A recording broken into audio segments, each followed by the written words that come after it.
So the government at different points has offered financial assistance and not attached that assistance in any way to ensuring that there aren't layoffs.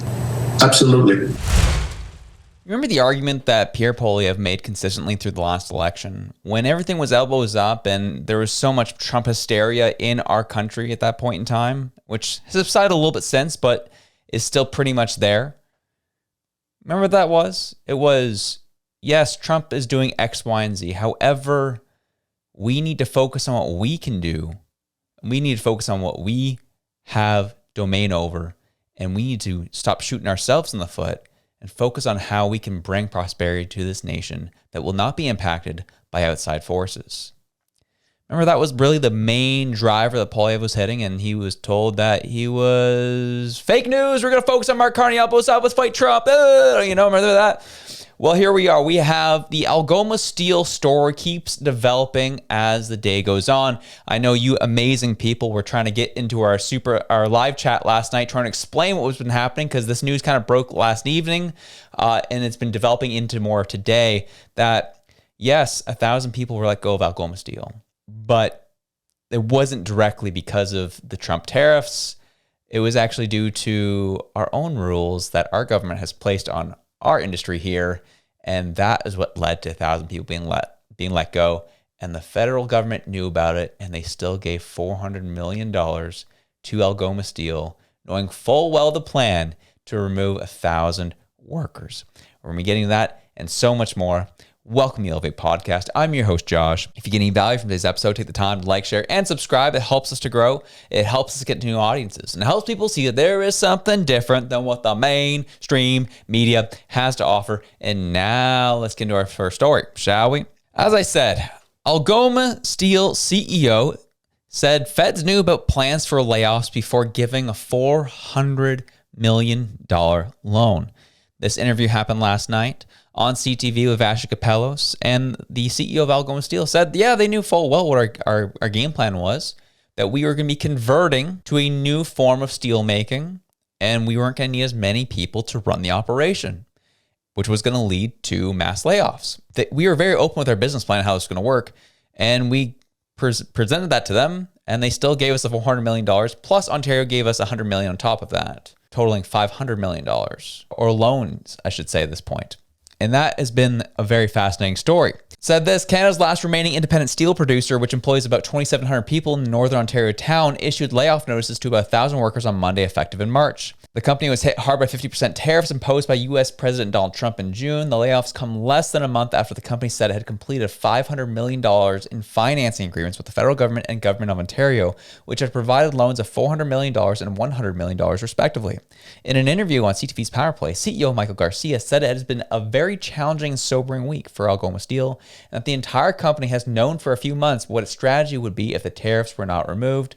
Since 2021, the steel producer has been transitioning to electric arc furnace, EAF, steelmaking, which Garcia describes as more cost-effective, more flexible, and less labor-intensive. It also means a shutdown of its blast furnace and coke oven operations.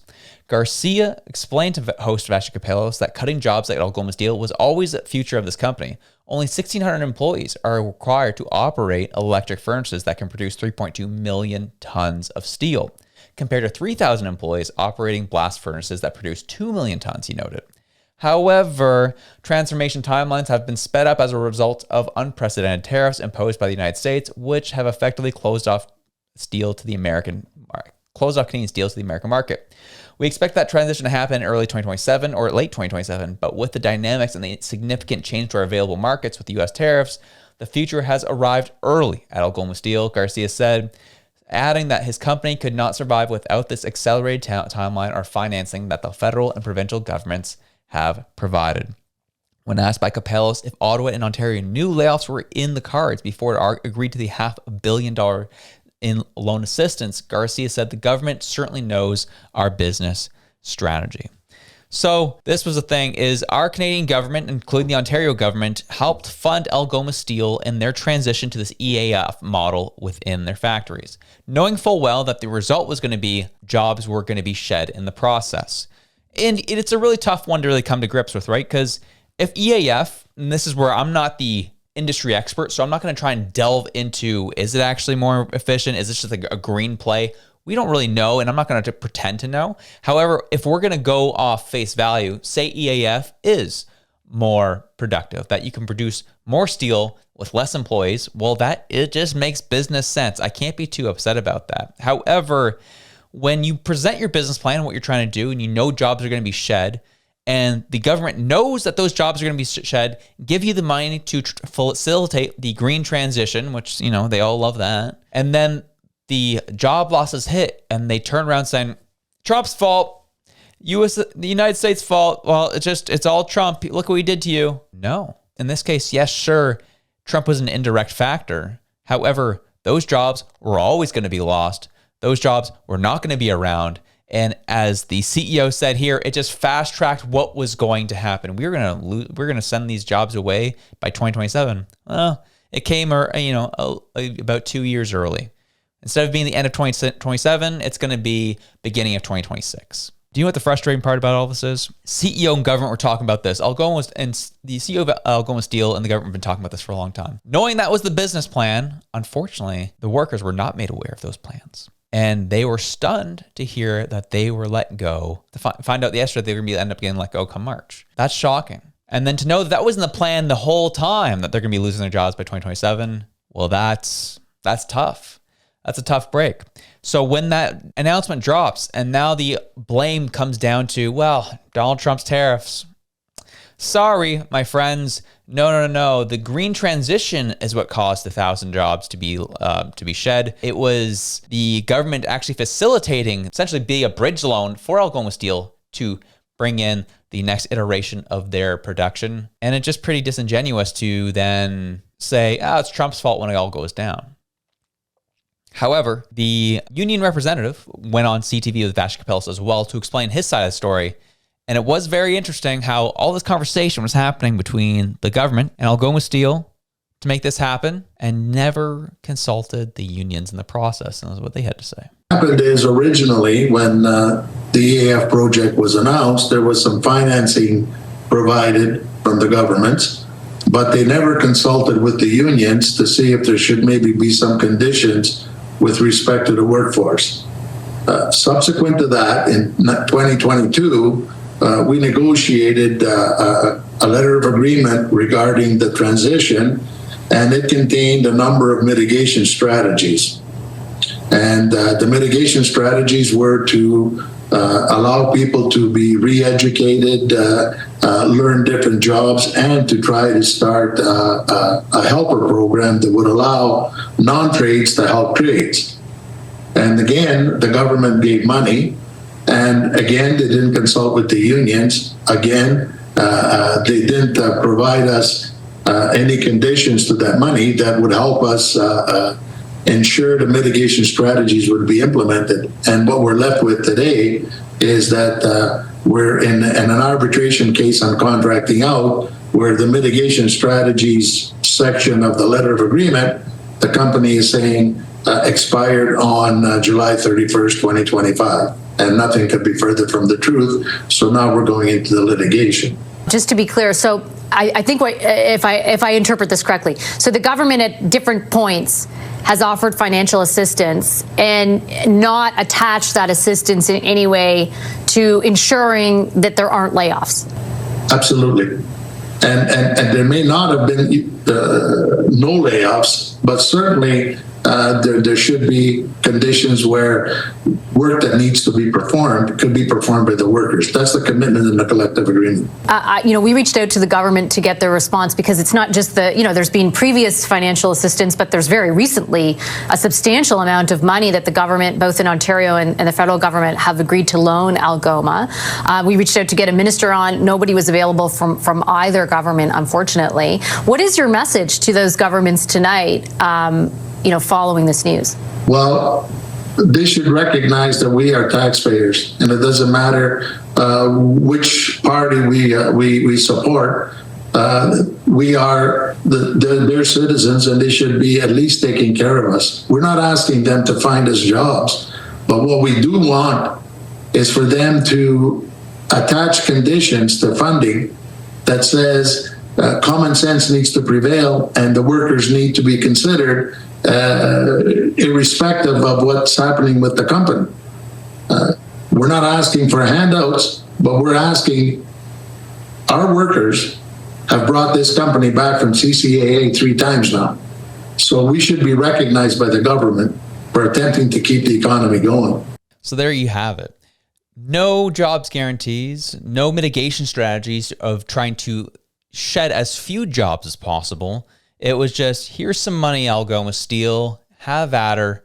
Good luck to everyone who's going to end up losing their jobs through this. And for the government to turn around and have the audacity to say, again, we saw it with Melanie Joly, right, in the House of Commons, these unjustified Trump tariffs are the reason that we're losing these 1,000 jobs. Well, we've known about this for 4 years. It's been going on for 3-4 years. This agreement's been going on for. And the union representative here is right to be upset. The fact there is no job guarantees linked to any of these deals or any of these loans, no mitigation strategies for keeping as many jobs alive as possible that at least made sense from a business case perspective. Nothing like that. Just here's $500 million. Let's just keep her going here. We need to keep this party going. That is, well, this government in a nutshell, right? We saw this with Stellantis. No job guarantees here. Oh, didn't even read the contract. Whoops. And this is who you have running the country. We even had this article come out today saying Trump may use the USMCA withdrawal as a bargaining tactic.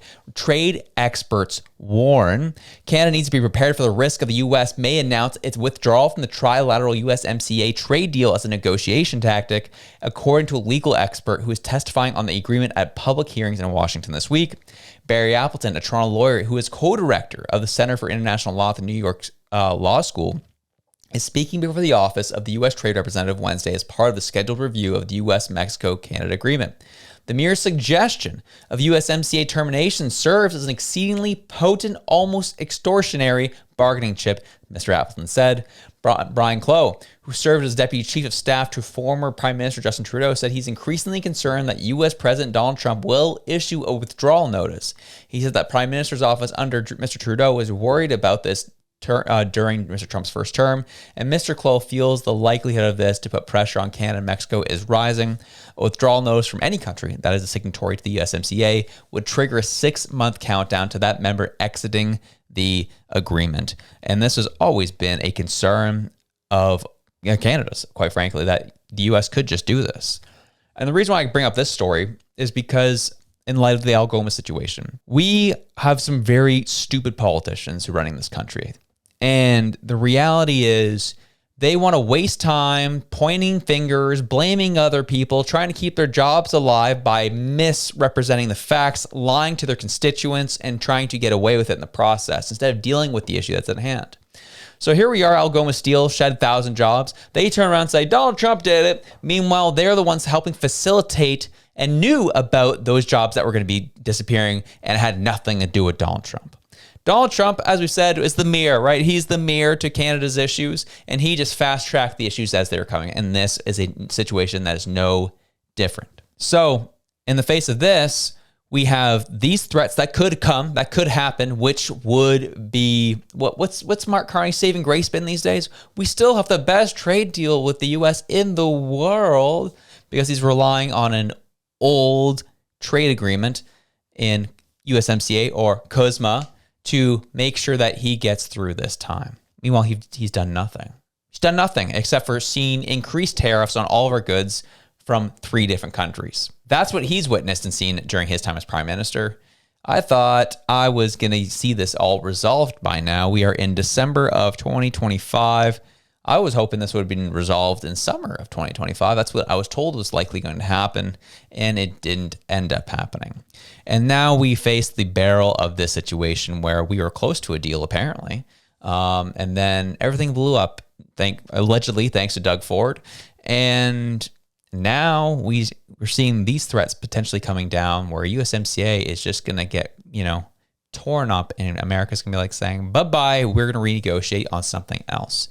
And you can agree, you can disagree, you can be mad, you can be happy about that. I don't really, frankly, care.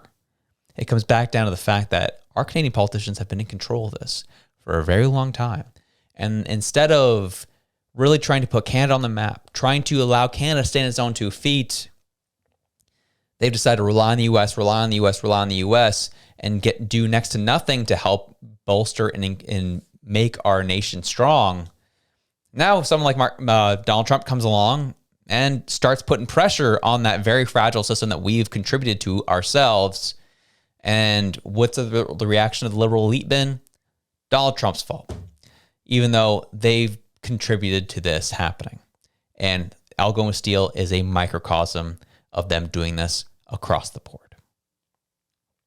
But alas, that is the story of the day. Is something we'll be keeping an eye on moving forward and not allowing the liberal media to continue to spin this to make sure, oh, it really is all Donald Trump's fault. No.